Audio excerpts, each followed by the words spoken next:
कर्म योद्धा कर्म भूमि में डटे हैं, फिर आ पड़े हैं उसी धोरैया के रण क्षेत्र में और इस ताकत के साथ, इस सूझबूझ के साथ आए हैं। करना है, बस कुछ करना है और धोरैया के लिए करना है। ये बात करते हैं उसी कर्मठ योद्धा से जो डटे हुए हैं लगन के साथ, मेहनत के साथ और अपने मोहब्बत के साथ। सर, धोरैया की धरती और रजौन की धरती एक बहुत बड़ी खाई पार्टी हुई है और उस चीज़ को लेकर के नौजवानों का यहाँ समझ में आता है कि फ्यूचर सिक्योर कतई नहीं है। तो इसमें मनीष कुमार जी का क्या योगदान रहेगा उसका फ्यूचर बनाने में? जब आप खुद कह रहे हैं कि फ्यूचर उसका सिक्योर्ड नहीं है, कहाँ से उसका फ्यूचर सिक्योर्ड महसूस होगा?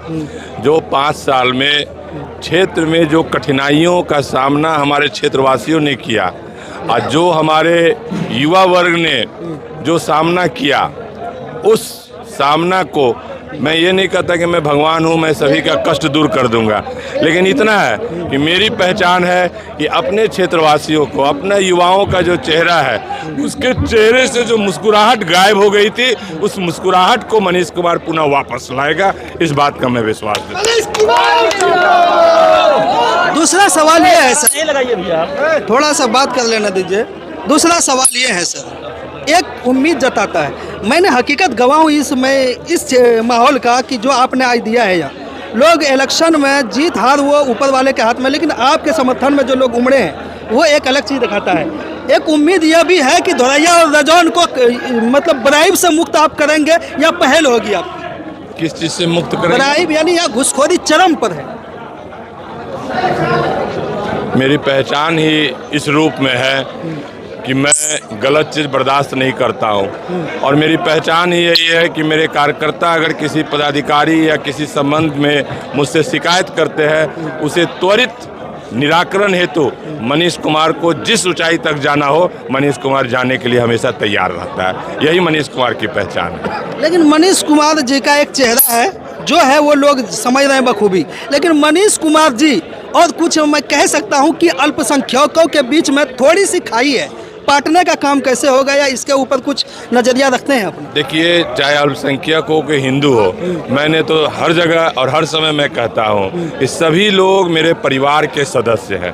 अब राजनीतिक मायने आप उसको किस नज़रिया से निकालते हैं या वो किस नज़रिया से देखते हैं, अब इसका विश्लेषण तो मैं नहीं कर सकता, लेकिन मैं खुले शब्द में कहता हूँ और हर के दरवाजे पर जाकर मैं आपको दिखा सकता हूँ कि मैं सभी के लिए एक परिवार के सदस्य के रूप में हूँ। मैं चाहे अल्पसंख्यक हो, चाहे हिंदू समाज हो, मैं किसी के लिए मैं कोई नेता नहीं हूँ। मैं उसका बेटा के रूप में हूँ, उसका भाई के रूप में हूँ, उसके हमदम के रूप में हूँ, उसके साथी के रूप में हूँ। सदैव था, आज भी हूँ और आगे भी रहूँगा जी। कि इस पूरे क्षेत्र में जो भी विकास हुआ, विनाश हुआ, वो 5 साल में लोगों ने देखा, मैं उस पर कटाक्ष नहीं, लेकिन इसमें 3 प्राथमिकताएं मनीष जी की क्या होंगी? पहली, यह क्षेत्र सुरक्षित सीट है और सुरक्षित सीट होने के नाते सुरक्षित अगर बनाया जाता है तो स्वाभाविक है आबादी के आधार पर इस क्षेत्र को आरक्षण मिला है।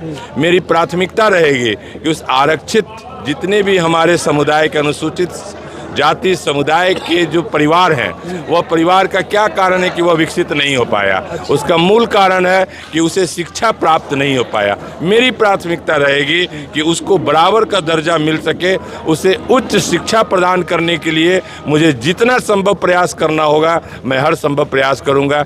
जितना कॉलेज खोलने की ज़रूरत होगी, जितना शिक्षण संस्थान खोलने का ज़रूरत होगा, मैं इस क्षेत्र को पूर्ण रूपेण शिक्षित देखना चाहता हूं। जी, अभी आप देख रहे थे श्री नीतीश कुमार जी के वो योद्धा और वो कर्मठ नेता जिससे हम अभी बात कर रहे थे, आप लोगों से रूबरू करवा रहे थे। आप देख रहे हैं उजाला खबर, मैं हूं आपके साथ वसीम अकरम। जय हिंद, जय बिहार, जय भारत।